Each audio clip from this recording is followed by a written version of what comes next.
It was a cold December evening, and the streets of Chicago were alive with the sound of bustling traffic and holiday cheer.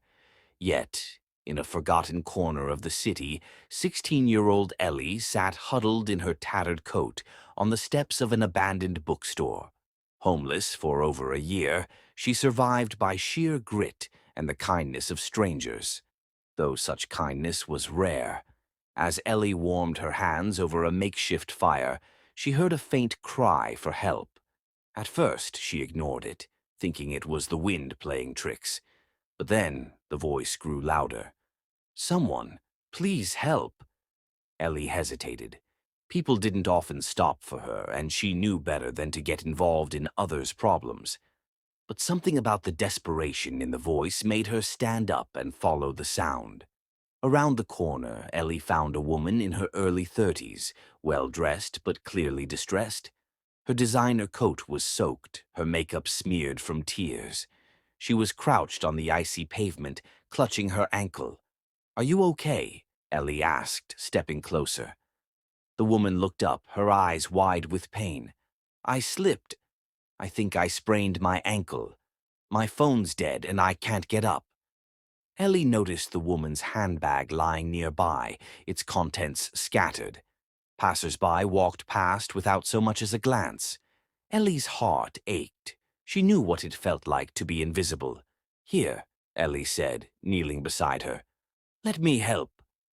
Despite the woman's protests, Ellie picked up the scattered items and tucked them back into the bag. Then, with surprising strength for someone so frail-looking, she helped the woman to her feet and supported her as they hobbled toward a nearby bench.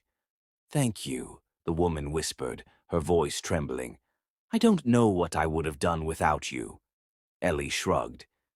"You'd have figured it out. People like you always do." The woman frowned. "What do you mean by that?" Ellie hesitated, but then gestured to her own appearance. "You're rich. People help rich folks. Not people like me." The woman's face softened. "What's your name?" "Ellie." "I'm Vanessa," the woman replied. "Ellie, why are you out here? Where's your family?" Ellie hesitated again, but finally answered, "Gone. Mom passed away when I was 12. Foster care didn't work out. I've been on my own since."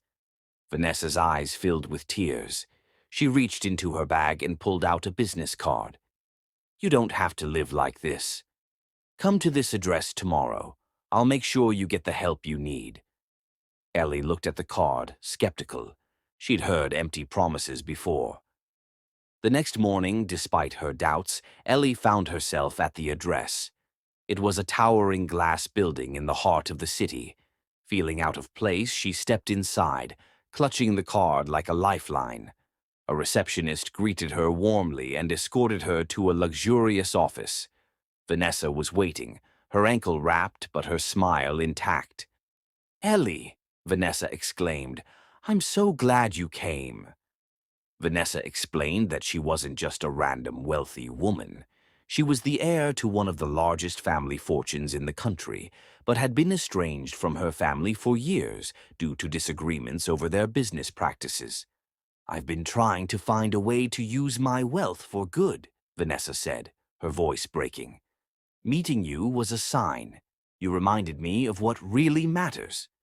Vanessa didn't just offer Ellie a hot meal and a place to stay. She enrolled Ellie in a program for homeless youth, ensuring she received therapy, education, and support. Over time, Ellie began to trust Vanessa, and the two formed a bond that felt more like family than friendship. A year later, Ellie stood on stage at a charity gala Vanessa had organized to raise money for homeless teens. Dressed in a gown Vanessa had gifted her, Ellie shared her story with a room full of donors. "I thought my life was over when I lost my family," Ellie said, her voice trembling. "But then I met Vanessa. She didn't just change my life, she saved it. And now I want to help others the way she helped me." The room erupted in applause, but it was Vanessa's proud smile that meant the most to Ellie. In the end, what started as a chance encounter on a cold street became a story of redemption, kindness, and the unbreakable bond between two women who found family in the unlikeliest of places.